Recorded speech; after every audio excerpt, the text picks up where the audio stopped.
Hello, I bought this USB microscope a while ago to try my hand at SMD soldering, and while I was looking around at these things trying to figure out which was a good one to get, I had a hell of a time finding any reviews on this. Basically, well, there's nothing on Banggood here.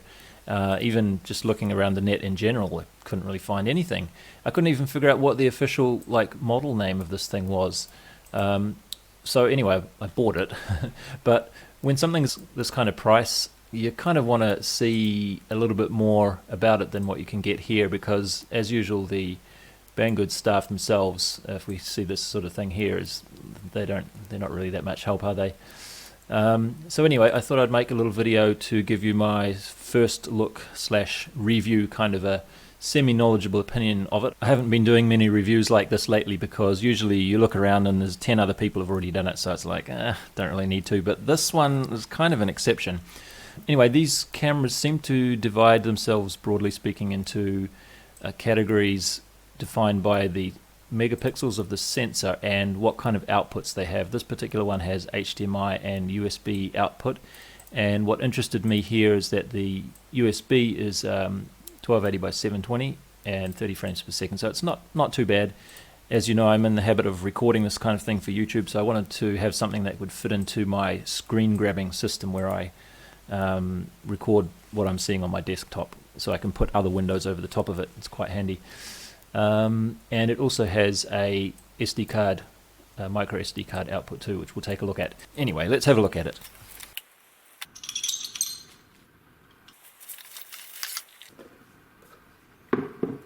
These buttons are quite soft and wobbly, but they do have a nice positive click feeling to them. The case seems to be all aluminium on every side, and that's what the sensor looks like.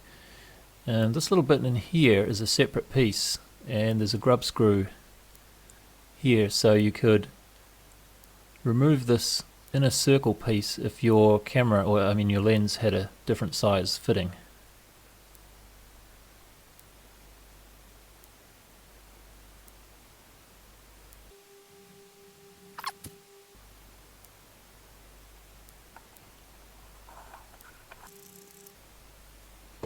Here are the pieces for the stand. They're all quite heavy, which is good.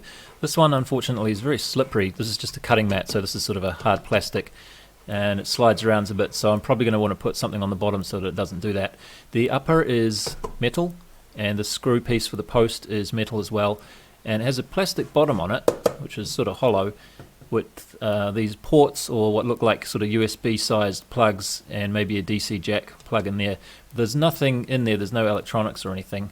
And there's a few more holes here, and presumably you would take the bottom off. There's a couple of screws there you can take out, and then, I haven't tried this, but I guess a screwdriver through there would get the bottom off, and maybe you could route your cables into here and up through the inside of the post just to keep everything a little bit tidier. The inside of the post is 15mm, but the smallest diameter that you're going to have to get things through is 12mm down there, so that's the important size. The top of the post has a little piece here which screws off. Not really sure what this is for, but it could be handy for attaching like a little shelf, or I think I might try putting a small HDMI monitor up here somewhere, so that could be handy to attach stuff.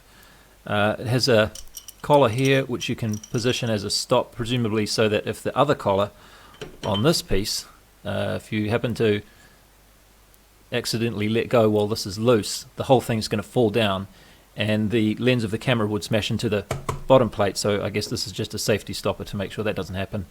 And this attaches to the post just with one of these screws that press in, and this bit here will attach to the camera barrel, lens barrel, and then we've got a sort of a finer positioning knob here. It's a little bit stiff, but presumably this will become looser over time, so I wouldn't want it to be much looser than it is as a brand new item right now.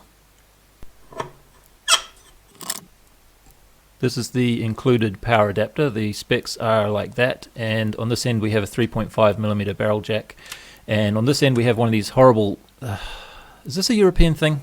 I really hate these ones. They did give me this because they were sending it to New Zealand, so I could make use of this, but in my experience the combination of this and this is just awful. It takes up so much space and it's prone to slipping out, and the connections are never really good. These things are kind of crap. So I don't think I'm going to use that, because for one thing I found out that you can power this directly from the USB connection here, so you don't actually need this DC 5 volts if you're going to be outputting this to your computer monitor and looking at it through your computer. If you're running it standalone through HDMI and viewing through an HDMI monitor, I think you'd need that, obviously. Actually, I haven't checked. Maybe you could power it off USB even in that case. But even if I wanted to use that, I don't think I would use this, because I have other 5 volt adapters that I could use. Incidentally, it's pretty easy to adapt. If I wanted to use this but just change it to the New Zealand plug, it's pretty simple. You've just got your in at the top and your out at the bottom. Couldn't be simpler. It's getting a little bit squashed, isn't it? I think it's alright. This is the LED ring light that was included. A little bit of info there. Brightness dial on that side. On-off switch there. Now this is also powered by mains. A US plug this time, which is kind of weird. They didn't give me another one of these, so I'm going to have to either use this, or I suspect, I haven't actually checked what this uses, but I suspect it's probably 12 volts, the DC that the LEDs are actually running off. So I have a 12 volt DC light thing that I'm using right now for my, just sort of my webcam recording that I'm doing here. So I'll probably hook it up to that. All the LEDs are angled inwards, which is kind of neat. The brightness of this thing is a fair bit brighter than I expected, and I have a feeling that the maximum brightness setting here is going to be too bright to actually work with, so it's kind of good that there's a dial so you can get it to just whatever you want. And it seems like if you're too close, the lights, hang on, I have to turn this down so you can see what I'm talking about. If you're too close, there's sort of an empty ring in the middle where the lights diverge. So the minimum working distance for this is going to be about here, which is, oh, that's pretty good. That's 5 centimeters. And the optimal, where it sort of gets nice and soft, is about 10 centimeters. Here, look, this is what I was saying about those stupid plugs. I think what's happening here is when I pull on the cable a bit, that sort of New Zealand to US adapter plug that's down there on the floor below my desk is loosening, like the connection's loosening. It's turning off. I think that's what this is. Doesn't seem to be a problem here. It's just when I pull this cable sometimes. This is the infrared remote control. I don't know anything about this yet, other than the fact that it came with a battery, which was quite nice. It's CR2025. And finally you get these two cables, so that's just USB to USB, and then mini HDMI, I think that is, to normal HDMI. Okay, I have it hooked up to the computer now. I'm just powering it through the USB plug, and there were no instructions whatsoever with this, by the way, so I don't know what your experience would be on Windows or other operating systems, but I'm using Fedora Linux here, Fedora 30, which is the most recent one at this point, I think, and everything's gone fairly smoothly. The device is showing up just like that with the full name and everything. Well, I shouldn't say completely smoothly, because it did crash cheese, which is what I've been using for webcam recording until recently.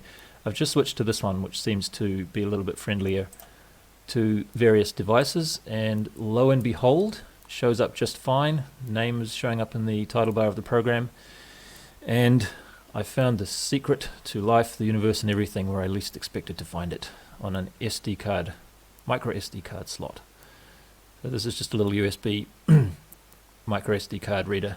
So there's the USB over there. Quite nifty little thing, very compact. So this is showing us 30 frames per second, and I'm pretty sure it is 30 frames per second, because when I move something around in here, it's not 15. 15 was pretty terrible. You still can notice, if I move it side to side, you can see that the edge of that card is going a little bit wavy, so it's not super great refresh rate. It's definitely not 60 frames per second. But when you're moving something smaller, like if you're actually doing some work on here, like just moving something like this around, the lag, it's not too bad. I'm happy with that. And if we look at something else, this is just one of those breakout boards for a MS5611 barometer. And I noticed with this, I was playing around with the lights. I have the lights here on what seemed to me the best setting, which was just a tiny bit on. So if I go any lower, whoops, not the wrong way. If I go any lower, the lights are completely off like that. And when I turn them right up to full, it has a white balance or brightness adjustment or whatever you call it. It's doing that automatically. But there's the lights on full, and we can't really read the label on that can very well. So if I go all the way off and then just bump them on just a little bit, seems to be, oops, like about there, seems to be pretty good. Okay, this is as far out as I could get while still maintaining focus. The lines at the top are millimeters, and on the left there is a micro SD card. And in this position, the bottom of the light ring is just on 20 centimeters above the base plate of the stand, and I don't think I could really push it any further.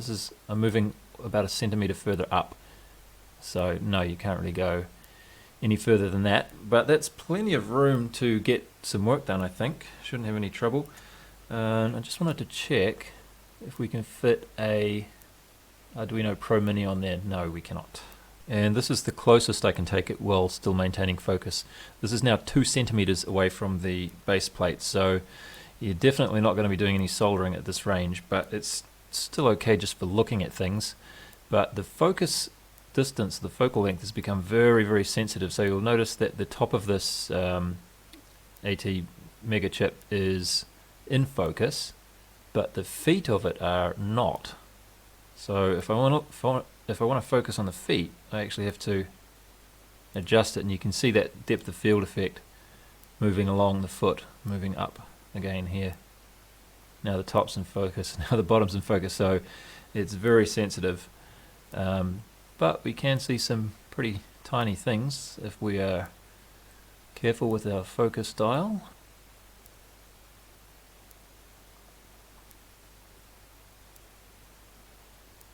These are the 1mm lines on the ruler, so it's roughly 4.5 millimeters across. Okay, I've moved it back so that it's 15 centimeters away from the base plate, and I'm hoping that this will be a sort of a comfortable middle ground where I won't need to twiddle with the focus too much. But I think I might have to be twiddling with the light control a little bit, because depending on what you're looking at, sometimes you want the lights to be reasonably bright. So if I'm looking at the pins on the edges of this chip here, fairly bright seems to be good for that. But if I turn it up too much, the things that are either shiny, like this little bit of epoxy in the solder there, they become a little bit harder to see than when the lights are off. Well, yeah,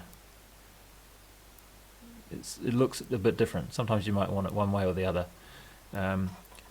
And things that are flat onto the lights, so they're sort of reflecting most of the LED light back, like the top surface of this chip here, if it's too bright, I can't actually read anything. But if I turn the lights off completely, I can see quite well. And in fact, you could probably get almost everything done without these lights at all, but only because I have these nice soft boxes over my desk here for doing regular YouTube recording.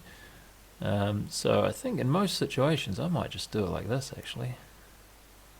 Okay, I just thought I'd try the 1080p resolution, because I noticed in this menu that it was listed as an option, and I got all excited because I thought maybe the Banggood listing had made a mistake. It wouldn't be the first time, but the Banggood listing was correct, and which says that it's only 1280 by 720 is the maximum you can do it through USB. And you'll notice that the image is all sort of blocky there, so I think this might actually be 1280 by 720, and it's just scaled up to 1080p, and it's sort of flickering a little bit too. It's almost like a highly compressed JPEG image or something. And it doesn't help that this Camerama program, for some reason, it won't display in full 1080p this window. I can't get it to go any bigger, which is a little bit annoying. So I think for my YouTube videos I'm just going to have to do this all in 720p, which performs quite nicely. And this is what that will look like in the final videos. So it's a pity that we couldn't get proper 1080p over the USB connection, but hey, that's what the specs said, so I can't really complain. So what I've done here is I've moved the camera distance from the base plate back up to 18 centimeters. That seems to be a fairly comfortable distance to work under and still keep everything in focus with a reasonable distance across. Let's see what we're looking at there. 3 centimeters or so.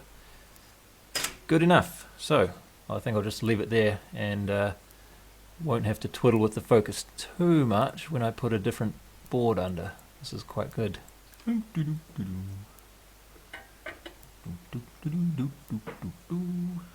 going to make use of this little HDMI capable monitor that I have and mount it on the front of the stand here with this little bracket that I made up, so this plywood just goes on there, and then this will make use of the little bolt that's inside there like that.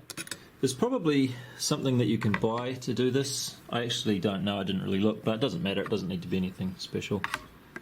Okay, since I spoke to you last, I've spent about 4 or 5 hours actually using this microscope to do some work. That's what we're looking at here. This is one of these little boards I put together, a couple of these to play around with. JLC PCB, isn't it? Sorry, I always get that wrong. Anyway, and I've been exclusively using it with the HDMI output because I've found that it is noticeably more pleasant to use. So the USB is okay, and that's, like I say, that's what I'm going to have to use to record most of the stuff for YouTube. But this output here is much less laggy and more convenient to use because you can have your computer screen completely free to look up stuff and watch YouTube or whatever. And the other thing is, this is the only situation in which you can use the remote control. This does not seem to work when you are using it through USB. Oh, and I found that you also couldn't power it through USB while you're using HDMI output, which is a little bit of a shame. So I have the AC adapter powering the 5 volts plug in the back. So I thought that I would not use this remote much, but I have discovered that one extremely useful feature is this, which you can use to zoom in 4 times, and I don't think it's a digital zoom. Like, this is why I thought I wouldn't use it, because I thought it was a digital zoom. But because this is a 16 megapixel camera, I think what it's doing is it's just zooming in to where it stops becoming an optical zoom, and if it went in any further it would be a digital zoom. So anyway, it's quite good quality, and the zoom is worth having. It gets a little bit sort of grainy, and you can sort of see stuff sort of shimmering and moving around a little bit there. But the picture itself is very good. And this, this little defocusing there, that's just my handycam trying to focus on the screen. Yeah, you can see it looks a little bit shimmery, but overall it's quite good. And I've been really glad to have this. It also helps you get the perfect focus too, because when you're zoomed in right like this, even any tiny little bit of movement on this shows you, whatever. It's a lot easier to focus. Anyway, so there are a bunch of other things in the menu. By the way, I'm standing about 1 meter back from the screen here when I'm using this, and the LED receiver is all the way in the back there, but somehow it still works, so it's quite nice in that regard. I've just had this sitting flat on my desk, and I can use it just about anywhere I put it, so that's quite handy as well. Anyway, that's the menu in the top left. Not really a whole lot to look at in here. You can do 16:9 and 4:3. Image size is 16 megapixels, no options there. Line set lets you put one of those crosshair things like that on the screen. Don't really need that, do I? Sharpness, normal. Not really sure. I haven't really fiddled around with this much. White balance, color, exposure, date, time, language, frequency is either 50 or 60 hertz. Okay, so I'm not going to really look at that. It's kind of boring. This I'll just show you what I've actually been using on here, or what you might be interested in using rather. So to zoom in and out, you just go up and down on these two here. Oh, get out of the menu first. So in and out, hang on, in and out like this. And you can also change the brightness a little bit. It seems to auto adjust as well, so you can't change the brightness much, but you can get it to a point where it's something that you prefer, I suppose. See, it doesn't really change that much, but there is a sort of point in the middle where there's a sweet spot, like about here maybe. And that's actually kind of handy to have if your lighting changes a little bit. And the other thing that might be useful is vertical and horizontal flip. So you can horizontally flip and vertically flip like that. Oh wait, what did I do there? Horizontal flip, is it rotating it? But they both do the same thing. Oh well, okay, there's two buttons here. One of them looks like horizontal, one of them looks like vertical, but they do the same thing. Okay, and there's also this where we can take a photo. So I have a micro USB card, micro SD card in the back there, and I'm going to take a photo here at this zoom. And you can see it just sort of goes black and freezes for a moment. And I'll zoom in here and take another photo of this. So I'll put these on the screen here for you to look at in the video rather than looking at it through the Handycam picture, which is going to be a little bit different. And the other thing is video, and I took a bunch of video while I was putting this together. Actually, I didn't take as much video as I thought, because watch what happens when I push the record video button. The screen flickers for a bit and this thing pops up here, this little blue icon, which is an icon of a video recording, and I thought, great, it's recording. So I sat there and I assembled an entire one of these boards to show you in the outro of this video as like a time-lapse kind of a thing. And then I found that it wasn't recording because you need to push it again. So if I push it again now we see that there's a timer showing up and it's counting up, 1, 2, 3, etc. So don't screw that up like I did. Make sure that the timer is actually showing. And it cut. I noticed that this timer reset to 0 at some point, so I presume, actually I haven't looked at the file on there yet, but I presume it's cut it at about 15 minutes, or it might have been at 20 minutes or so, something like that. So it's going to cut the files up for you. So that's probably all that you need to know. I will just mention though that I have not been using the light ring at the bottom. I took that off because I'm fortunate enough that I have these rather large soft boxes on each side of my desk like this. I'll show you a photo of that here. And I use these for recording stuff for YouTube, and they provide pretty much the perfect light that you need for doing this kind of thing, and they also light up my entire workspace as well. So I've found that those have actually been a little bit better to use than the light ring. However, I think in the average room, with the average kind of lighting that average rooms have, I wouldn't have this kind of a good situation, so I would in that case probably be using that light ring. So it's worth having still, I think. Anyway, that's the end of this video, and I'll just finish up by showing you some fast-forwarded video that I recorded on the micro SD card from this camera to finish up with. Thanks for watching. See you next time.